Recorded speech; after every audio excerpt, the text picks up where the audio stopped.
Hi everyone, this side पूरनम्स। Welcome back to my YouTube channel. तो आज का वीडियो रहेगा हमारा काउंसलिंग प्रोसेस के बारे में एंड आपका कितने रैंक तक आपका सेफ स्कोर आप कर रहे हो एक एम्स पैरामेडिकल सीट के लिए। देन उसके बारे में मैं बात करूंगा और आपका जो कि कास्ट सर्टिफिकेट है उसके बारे में हम बात करेंगे आज। तो सबसे पहले मैं बात करता हूँ कि आपकी कितने रैंक तक आप सेफ जोन में हो, वो आपको मैं बता देता हूँ। तो जनरल कैटेगरी के लिए मैं बात करूँ तो आपका रैंक होना चाहिए अराउंड 900 टू 1100 के बीच में आपका होना चाहिए, ताकि आप उसमें सेफ जोन में हो फर्स्ट राउंड के लिए। देन सेकंड राउंड की बात करूँ तो मैं आपका अराउंड 1300 तक आपका होना चाहिए। देन अभी बात करते हैं हम ओबीसी की। तो ओबीसी के लिए आप मान लीजिए आपका जो कि सेफ रैंक होना चाहिए वो 1100 के बीच में होना चाहिए। देन अगर सेकेंड राउंड की बात करूँ तो मैं आपका होना चाहिए अराउंड 60 के अंडर।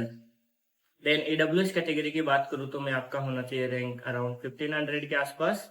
और ईडब्ल्यूएस में सेकेंड राउंड की बात करूँ तो आपका होना चाहिए अराउंड 1800 के आसपास रैंक। देन वो स्टूडेंट सेफ है जो जिनकी मैं आपको रैंक लिस्ट बता रहा हूँ, क्योंकि काफ़ी स्टूडेंट्स ने अब की बार एग्जाम दिया है। ऐसा नहीं है कि वो सीट छोड़ देंगे, सभी को लगभग पैरामेडिकल ही लेना है जिन्होंने एग्जाम दिया है। अगर एससी कैटेगरी की बात करता हूँ तो मैं लगभग आपको 3000 से लेके 3500 तक आपको सीट्स मिल जाएगी फर्स्ट राउंड में। और सेकंड राउंड की बात करूँ तो हमें आपको मिल जाएगी 4500 तक सीट लगभग। देन एसटी कैटेगरी की बात करता हूँ तो मैं आपको 4000 तक आपको सीट मिल सकती है। और सेकंड राउंड की बात करूँ तो मैं आपको मिल जाएगी अराउंड 5000 से नीचे से आपको आपको सीट मिल जाएगी। आपको टेंशन लेने की जरूरत नहीं है। अगर जिस भी भाई का नहीं हुआ है तो आप फिर से तैयारी स्टार्ट कीजिए, क्योंकि अभी टाइम है। अगर आप अभी से तैयारी करते हो तो आपका अच्छे से हो जाएगा, आप टॉप रैंक भी ला सकते हो। जैसे आपको पता है कि कल एग्जाम एम्स पैरामेडिकल एग्जाम का रिजल्ट डिक्लेयर हुआ है। तो उसमें जो कि फर्स्ट रैंक आई है उसके 91.1% आए हैं। वो नंबर नहीं है, वो परसेंटेज है। देन अराउंड उसके नंबर आए होंगे अराउंड 82 के आसपास। देन अभी हम बात करते हैं कि आपका काउंसलिंग का प्रोसेस क्या रहने वाला है।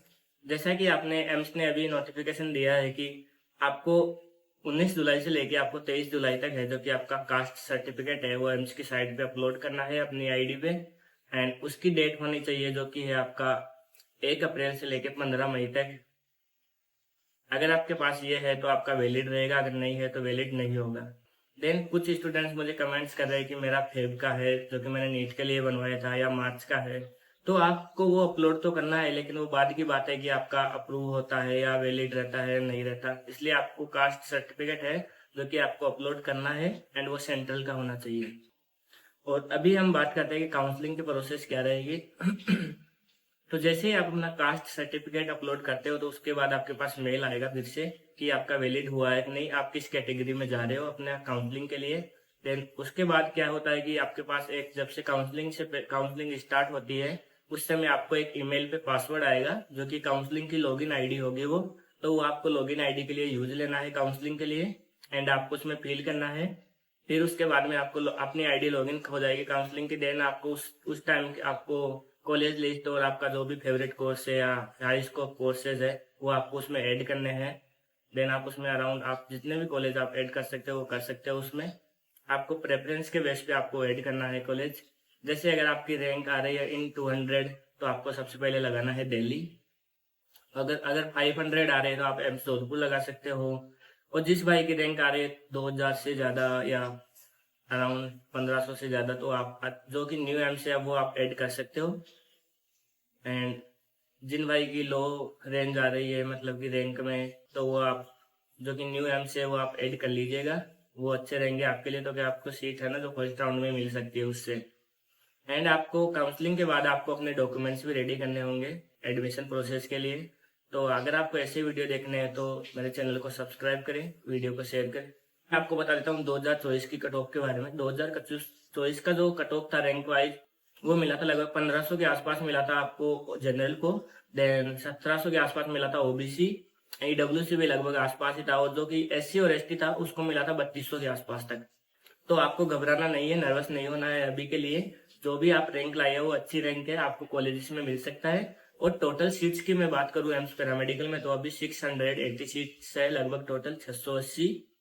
तो काफी सीट्स है ये। हमारे टाइम पे लगभग 267 सीट्स थी। देन अभी भी कंपटीशन भी काफी हाई गया है इस बार। और कुछ स्टूडेंट्स का कमेंट आ रहा है कि सर हमारा लिस्ट में नाम शो नहीं हो रहा है, हमारे रोल नंबर शो नहीं हो रहे हैं। तो उनको लिए कहना चाहूंगा मैं कि आपने है कि जो कि एम्स पैरामेडिकल का एग्जाम है, आपने क्वालिफाई आप नहीं कर पाए हैं, आपने एग्जाम में पासिंग मार्क्स आप कैरी नहीं कर पाए हैं, इसलिए आपका लिस्ट में नाम शो नहीं हो रहा है। एंड आप फिर से प्रिपरेशन स्टार्ट कीजिए अपनी नेक्स्ट।